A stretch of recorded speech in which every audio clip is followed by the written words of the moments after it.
En el año 1954, imágenes como estas eran comunes. La sociedad de la época no permitía a afrodescendientes en las universidades y los trataba injustamente a causa de una diferencia: el color de su piel.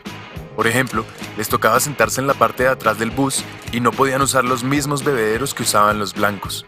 Debían usar bebederos especiales, bebederos solo para negros. Durante muchos años, la población afrodescendiente vivió la injusticia de no tener garantizados los mismos derechos que sí tenían garantizados los que tenían la piel más clara. Sin embargo, muchas personas que sabían que ahí había un problema y que tocaba solucionarlo, lucharon para cambiar esa situación.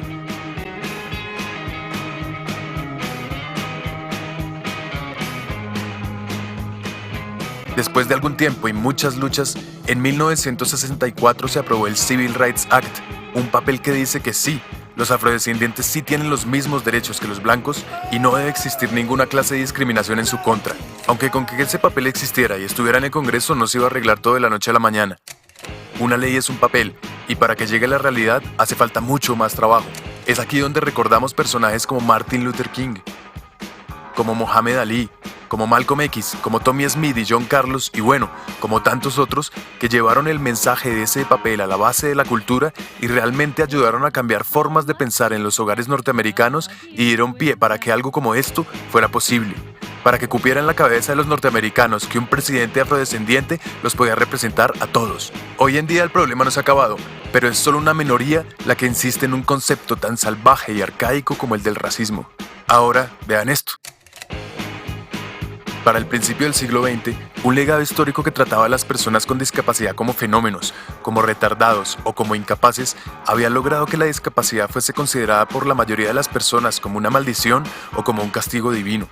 La sociedad de la época entendía las diferencias físicas, sensoriales, intelectuales o psicosociales como algo inaceptable y creyó que lo correcto era esconderlas o construir lugares donde vivieran aisladas.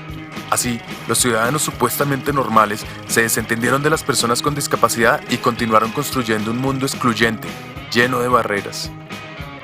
Muchos fueron encerrados de por vida en esas instituciones, incluso en contra de su voluntad, para sufrir tratos inhumanos y degradantes. No se les permitía tomar decisiones y se les hizo creer que jamás podrían vivir por ellos mismos. Se les hizo creer que eran menos, que no eran suficiente.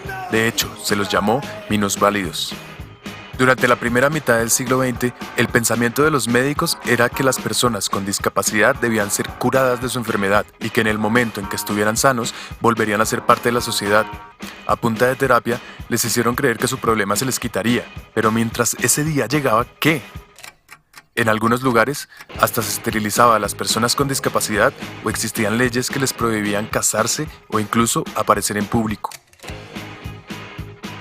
La marca de la discapacidad se creó utilizando los mismos colores que los de un hospital y se pregonó con orgullo el nuevo y maravilloso concepto de la integración, pero en vez de incluirlos realmente, se los integró solo en una parte de la sociedad y así se inició una nueva forma de segregación, mientras que las personas con las discapacidades más complejas seguían presas en instituciones cada vez más inhumanas.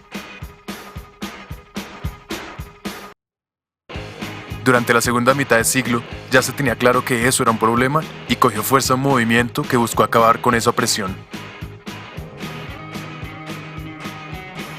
Inspirados en otros movimientos de derecho civil, las personas con discapacidad empezaron a manifestarse demandando sus derechos.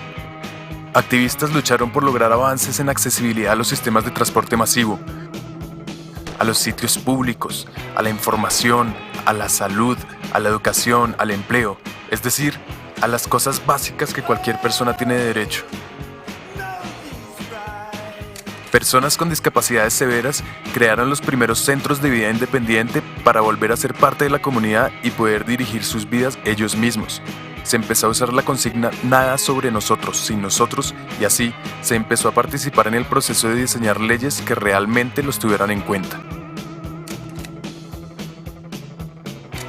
La lucha a través de los años ha desembocado en un movimiento de derecho civil en todo el mundo. En los países desarrollados y en los que están en desarrollo, las personas con discapacidad demandan sus derechos, demandan su libertad y su igualdad de oportunidades.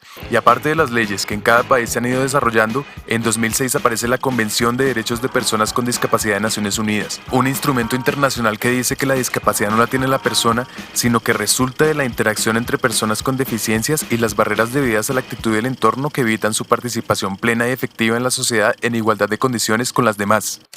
Y al igual que un negro no tiene racismo, sino que el racismo aparece cuando un tipo señala a otro por el color de su piel, yo no tengo discapacidad, sino que la discapacidad aparece cuando yo debo estar en igualdad de oportunidades con el otro. Lo que tienen las personas son algunas limitaciones que pueden sobreponerse gracias a ciertos ajustes que implementados garantizan la igualdad de oportunidades. Y pilas, son la sociedad y el gobierno los que tienen que garantizar estos ajustes. Si no los garantizan, estaríamos aceptando discriminaciones y abusos que a estas alturas no debemos permitir. Entonces, sabemos que no es ni exclusión ni integración lo que necesitamos, sino una verdadera inclusión social. Y es nuestro deber llevar las leyes que tenemos a la calle y producir el cambio de no ver a las personas con discapacidad como unos enfermos, sino como sujetos de derechos, ciudadanos como todos nosotros. Despierten, ayúdenos a cambiar esta situación.